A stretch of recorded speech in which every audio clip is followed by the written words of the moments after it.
Nellore central జైల్లో అక్రమ కేసులో నిందితులుగా ఉన్న మాజీ శాసనసభ్యులు పిన్నెల్లి రామకృష్ణారెడ్డి, మాజీ కేంద్ర సహకార బ్యాంక్ అధ్యక్షులు కామిరెడ్డి సత్యనారాయణ రెడ్డిలను మాజీ మంత్రి కాకాని గోవర్ధన్ రెడ్డి ములాఖత్తయ్యారు.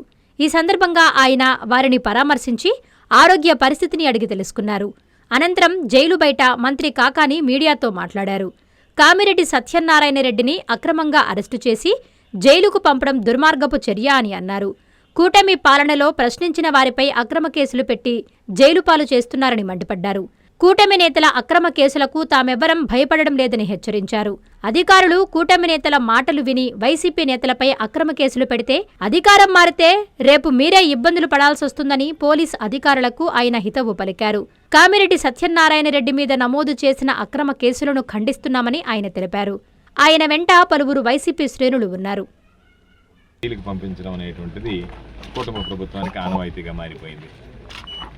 నెల్లూరు సెంట్రల్ జైల్లో ఇప్పటికే వైఎస్ఆర్ కాంగ్రెస్ పార్టీలో అనేక సందర్భాలలో శాసనసభ్యుడిగా పనిచేశాడు, విప్పుగా పనిచేశాడు. సీనియర్ నాయకుడు పిన్నెల్లి రామకృష్ణారెడ్డి గారిని ఈరోజు దాదాపుగా 97 రోజుల పాటు ఆయన జైల్లో ఉంచడం జరిగింది. ఈరోజు పిన్నెల్లి రామకృష్ణారెడ్డి గారితో మాట్లాడాం. ఇది నిజంగా దురదృష్టకరమైనటువంటి సంఘటన.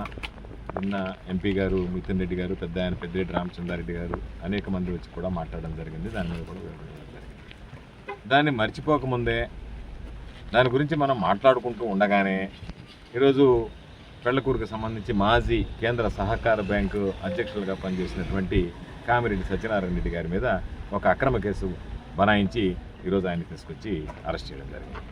ఇది ఎంత దారుణమైనటువంటి పరిస్థితి అంటే, అరెస్ట్ చేయడం, తప్పుడు కేసులు పెట్టడం, తప్పుడు సెక్షన్లు నమోదు చేయడం, అరెస్ట్ చేసి వాళ్ళని తీసుకెళ్ళి జైల్లో వేయడం. ఈరోజు ఎంత దారుణమైనటువంటి పరిస్థితి అంటే, ఒక విధంగా ఆలోచన చేస్తే ఆయన ఒక రీచ్ ఏదైతే ఉందో దాన్ని ఇర్రెగ్యులర్గా ఆపరేట్ చేయడం, నియమ నిబంధనలకు భిన్నంగా ఆపరేట్ చేస్తే అక్కడ ఉన్నటువంటి రైతులందరూ కలిసి స్థానికంగా ఉండేటువంటి ఆయనకు మొరపెట్టుకుంటే ఆయన మాజీ శాసనసభ్యుడిగా ఉన్నటువంటి సంజీవి గారు, జెడ్పీటీసీ మెంబరు ప్రిస్కుల్లా, అదేవిధంగా మండల పరిషత్ అధ్యక్షులు, స్థానికంగా ఉండేటువంటి నాయకులు, రైతులు అందరూ కలిసి వాళ్ళని ప్రశ్నించడం జరిగింది. ప్రశ్నిస్తే, మీ అవినీతిని ప్రశ్నిస్తే, మీ అక్రమాలను ప్రశ్నిస్తే, మీ అన్యాయాలను ప్రశ్నిస్తే మీరు దాని మీద కేసు నమోదు చేయడం, అక్రమ కేసు నమోదు చేయడం ఒక అయితే, అక్రమ కేసుతో పాటు లేనిపోయినటువంటివన్నీ రాయించుకుని అక్రమ సెక్షన్లు బనాయించడం మరొక నేరం. ఇవన్నీ తీసుకొచ్చి ఈరోజు పాపం ఆయన్ని జైల్లో పెట్టారు. నేను పోలీసు అధికారులందరికీ చెప్పేది ఒకటే, ఈరోజు మీకు చెప్పేటువంటి మీ చేత మీకు చిలక పలుకులు పలికేటువంటి అధికారులు ఎవరు కూడా రేపు మీకు అందుబాటులో ఉండరు. వాళ్ళు పలాయనం చెత్తగించి వెళ్ళిపోతారు. అయితే స్థానికంగా ఉద్యోగాలు చేయవలసింది మీరు. రేపు అనేటువంటి రోజు ఒకటి ఉంది అనేటువంటిది గుర్తుపెట్టుకుంటే మీరు ఇలాంటి బరితెగించినటువంటి పనులు చేయరు. కాబట్టి ఈరోజు ఏ విధంగా ఉంది అంటే, మీరు జైలుకి పంపిస్తే జైల్లో ఉన్న రోజులు జైల్లో ఉంటాం, తిరిగి బెయిల్ వచ్చిన తర్వాత మరలా మేము అవినీతి అక్రమాలు మీరు చేసేటువంటి వాటి మీద మా ప్రశ్నిస్తుంటాం, మా పోరాటాలు మీ మీద కొనసాగుతూనే ఉంటాయని చెప్పి తెలియజేస్తున్నాం. కాబట్టి ఖచ్చితంగా ఇది కూటమి ప్రభుత్వం రేపు అనేటువంటిది ఒకటి ఉంది అనేటువంటిది నాయకులు మర్చిపోవచ్చు. కానీ అధికారులు, పోలీస్ అధికారులు ఈరోజు మీరు రిటైర్డ్ అయినా సరే మీరు చేసినటువంటి తప్పుల మీద విచారణ జరిపితే మీరందరూ రేపు జైలు పాలయ్యేటువంటి పరిస్థితి ఏర్పడుతుంది. గుర్తుంచుకోండి. ఈరోజు మీరు అనుకుంటున్నారు మా నాయకులు చెప్పారు, వాళ్ళ అడుగులకు మడుగులెత్తున్నాం, వాళ్ళకి ఊడిగం చేస్తున్నాం, కాబట్టి మేము అందరం జైలుకి పంపించామని సంకలు గుద్దుకోవచ్చు మీరు ఈరోజు. కానీ రేపటి రోజు మీరు, మీ కుటుంబాలు ఎంత ఇబ్బంది పడతాయో, పోలీసు ఉద్యోగం చేసి జైలుకి పోవాల్సినటువంటి పరిస్థితి ఏర్పడితే ఇంతకన్నా దౌర్భాగ్యం మరొకటుందా అని చెప్పి మీరు చేసినటువంటి అక్రమాలన్నిటి మీద విచారణ జరిపిస్తే రేపటి రోజు మీరు భారీ మూల్యం చెల్లించుకోవాల్సినటువంటి పరిస్థితి ఏర్పడుతుంది. ఈరోజు మీరు చేసినటువంటి పాపాలన్నీ మీ పట్ల శాపాలుగా మారతాయి. కాబట్టి నేను అందరికీ కూడా తెలియజేసేది, ఇప్పటికైనా మీరు ఇటువంటి పద్ధతులకు స్వస్తి పలకండి. చెప్పేవాడు చెప్తుంటాడు, తప్పులు చేసేవాడు ఎవరు? వాళ్ళు చెప్పేవాళ్ళే, చేసేవాళ్ళు మీరు. కాబట్టి రేపు స్పష్టంగా కనపడేది మీరు చేసినటువంటి తప్పులు కనపడతాయి తప్ప, పోలీసులు చేసినటువంటి తప్పులు కనపడతాయి తప్ప, పోలీసులు అక్రమ కేసులు బనాయించారనేటువంటిది కనపడుతుంది తప్ప చెప్పినటువంటి వాళ్ళ మాటలేం కనపడవు. కాబట్టి అటువంటి పరిస్థితుల్లో నేను పోలీస్ అధికారులను కూడా కోరేది, ఇటు నెల్లూరు జిల్లా ఎస్పీ గారిని కానీ, తిరుపతి జిల్లా ఎస్పీ గారిని కానీ, మీరు ఏదో వాళ్ళు చెప్పారనేటువంటిది కాకుండా, వాళ్ళు చెప్పారు కాబట్టి మేము చేస్తున్నాం అనేటువంటిది కాకుండా, మీరు దయచేసి ప్రతి ఒక్క దాని మీద ఆలోచన చేయండి. ఈరోజు మీకు ఉద్యోగాలు ఉంటాయి, ఒక విశిష్టమైనటువంటి బాధ్యత అధికారుల మీద ఉంది. రాజకీయ నాయకులు అనేటువంటి వాళ్ళు ఈరోజు వదిలేస్తే ఎక్కడ సంతలు పెట్టి డబ్బులు వసూలు చేసుకుంటుంటారు. ప్రెస్ వాళ్ళు పోతే ఈ రీచ్లోకి పోతే ప్రెస్ వాళ్ళని బెదిరిస్తుంటారు, వాళ్ళని బ్లాక్మెయిల్ చేస్తుంటారు, వాళ్ళని అడ్డుకుంటుంటారు. సమాజంలో ఉండేటువంటి అందరి మీద దాడులే కదా. చివరికి వ్యక్తుల మీద దాడులు, నాయకుల మీద దాడులు, ప్రశ్నించిన వాడి మీద దాడులు, ప్రశ్నించేటువంటి ప్రెస్ మీద దాడులు, ఎవరు పోయినా సరే అందరి మీద దాడులు అనేటువంటి నిత్యకృత్యంగా మారిపోయినటువంటి పరిస్థితుల్లో మీరు చేసేటువంటి పనుల వల్ల ఇంకా మరింతగా శాంతి భద్రతలు దిగజారడం, అవినీతి అక్రమాలు పెచ్చిమేరేటువంటి పరిస్థితి. కాబట్టి మీరు వేసుకున్నటువంటి ఆ కాకి బట్టలకి న్యాయం చేయండి. దయచేసి ఇటువంటి అక్రమ కేసుల్లో ఇప్పుడు కూడా మీరు పాలు పంచుకోవద్దు అని చెప్పి తెలియజేస్తూ, మేము ఎవ్వరం కూడా ఈ అక్రమ కేసులకు భయపడేటువంటి పరిస్థితి ఉండదు.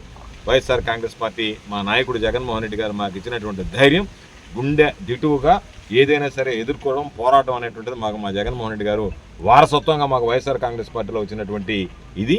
కాబట్టి తప్పనిసరిగా బాధ్యతలు నిర్వర్తిస్తాం. మేము ప్రశ్నిస్తూనే ఉంటాం. మీ అవినీతి అక్రమాలను మాత్రం ఎదుర్కొంటామని చెప్పి ఈ సందర్భంగా తెలియజేస్తూ, లీగల్గా ఏమేమి కేసులు పెట్టాలి, ఏమేమి సెక్షన్లు పెట్టాలతో సహా ఏ విధంగా ఫిర్యాదు ఇవ్వాలి అనేటువంటిది కూడా వాళ్ళే రాయించి తీసుకొచ్చి పంపించి, దాని ప్రకారం ఏమేమి సెక్షన్లు నమోదు చేయమంటే పోలీసుల పని చిన్నపిల్లకాయలు చూసి రాసినట్టుగా వాళ్ళ దగ్గర ఫిర్యాదు తీసుకోవడం, వాళ్ళు చెప్పినటువంటి సెక్షన్లు వేయడం, చూసి రాసేటువంటి కార్యక్రమం తప్ప పోలీసులు ఆలోచన చేసి ఆ విశిక్షణ జ్ఞానాన్ని ఉపయోగించి మనం ఏం చేయాలా, ఏం చేయకూడదు, ఇది ఏ కేసు వస్తుంది, ఏ సెక్షన్ వస్తుంది, ఏమీ లేదు. ఆ విశిక్షణ లేదు, కోల్పోయారు.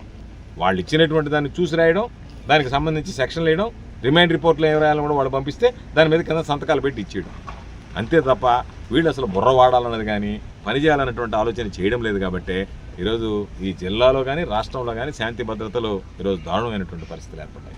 చంద్రబాబు నాయుడు ఈరోజు బీఆర్ నాయుడు లాంటి వాడు రాసలీలలో నేరుగా దొరికితే ఆయనకు సంబంధించి పట్టించుకున్నటువంటి పరిస్థితి లేదు. ఈరోజు అంబేద్కర్ విగ్రహం దగ్గర దానికి సంబంధించి ధర్నా నిర్వహించాం. అక్కడ ప్రశ్నించినటువంటి మహిళలు వాళ్ళ మీద దాడి చేసి మరలా తిరిగి వాళ్ళ మీద కేసు పెట్టి ఈరోజు వాళ్ళని అరెస్ట్ చేసేటువంటి పరిస్థితి ఏర్పడింది. అదేవిధంగా ఈరోజు మహేష్ యాదవ్ మీ పార్టీకి సంబంధించినటువంటి వ్యక్తి డ్రగ్స్ తీసుకుని ఈరోజు అడ్డంగా దొరికితే దాన్ని బొకాయించడానికి ఒకరోజు ప్రయత్నించారు. బొకాయించడానికి అవకాశం లేకపోయేటప్పటికీ విధి లేని పరిస్థితుల్లో ఆయనకు ఒక షోకాజ్ నోటీస్ ఇష్యూ చేసి ఏదో మామూలుగా సస్పెండ్ చేస్తామన్నట్టుగా ఒక భ్రమ సృష్టించేటువంటి ప్రయత్నం చేస్తున్నారు. మీకు ఒక న్యాయం, మరొకరికి ఒక న్యాయం కాకుండా ఈరోజు నిజంగా దురదృష్టకరమైనటువంటి A1 సత్యనారాయణ రెడ్డి, A2 సంజీవయ్య. సంజీవయ్య పాప ఎవరి మీద దాడులు దౌర్జన్యాలు చేసేటువంటి వ్యక్తిత్వం, మనస్తత్వం కలిగినోడా? ఎక్కడన్నా ఎప్పుడన్నా ఎవరి మీదైనా సరే దౌర్జన్యం చేశాడా? దౌర్జన్యం చేసేటువంటి మనస్తత్వం. సత్యనారాయణ రెడ్డి అనేటువంటి వ్యక్తి ఆ ప్రాంతంలో ప్రధానమైనటువంటి వైఎస్ఆర్ కాంగ్రెస్ పార్టీ అనుచరుడుగా ఉన్నాడు. ఏ రోజు ఏదైతే ఉందో అధికార పార్టీకి ప్రధాన్ని ప్రశ్నిస్తున్నాడు. అధికార పార్టీకి సంబంధించినటువంటి ప్రశ్నించడమే నేరమైనట్టుగా ఈరోజు పాపం సత్యనారాయణ రెడ్డిని తీసుకొచ్చి, సత్యనారాయణ రెడ్డి ధైర్యంగా ఉన్నాడు, సత్యనారాయణ రెడ్డి వీటన్నిటిని ముట్టుకుంటాడు. నేను ఒకటే చెప్తున్నాను, దృష్టిలో పెట్టుకోండి. ఈరోజు మీరు సత్యనారాయణ రెడ్డి అనేటువంటి వాడిని అరెస్ట్ చేసి జైలుకి పంపించి తెలుగుదేశం సూళ్లూరుపేట తెలుగుదేశం పార్టీ నాయకులు చాలా పెద్ద తప్పు చేశారు. రేపటి నుంచి మీరు సత్యనారాయణ రెడ్డి విశ్వరూపం చూడబోతున్నారు. సత్యనారాయణ రెడ్డి జైల్లో దానికి సిద్ధపడుతున్నాడు. ఇప్పుడే ఆయన ప్రణాళికలు ఏ విధంగా ఉన్నాయంటే రేపు వచ్చిన తర్వాత మీ అవినీతి ఎక్కడ జరుగుతుంది, మీ అక్రమాలు ఎక్కడ జరుగుతున్నాయి, మీరు ఎటువంటి అన్యాయాలు చేస్తున్నారు, వాటిని ఏ విధంగా ప్రశ్నించాలా, ఏ విధంగా వాటిని ఎదుర్కోవాలనేటువంటి ఆలోచన చేస్తున్నారు తప్ప మీరు భయపించినంత మాత్రానే భయపడేటువంటి వాళ్ళు ఎవరు వైఎస్ఆర్ కాంగ్రెస్ పార్టీలో లేము. మీ ఉడత బెదిరింపులకు భయపడము. కాబట్టి ఖచ్చితంగా మీరు చేసేటువంటి అవినీతి, అన్యాయాలు, అక్రమాలు ఏదన్నా వాటిని ప్రశ్న సత్యనారాయణ రెడ్డి మీద జరిగినటువంటి దాడి కానీ ఆయన మీద నమోదైనటువంటి కేసులు కానీ ఖచ్చితంగా ఖండిస్తున్నామని చెప్పి ఈ సందర్భంగా తెలియజేస్తాం.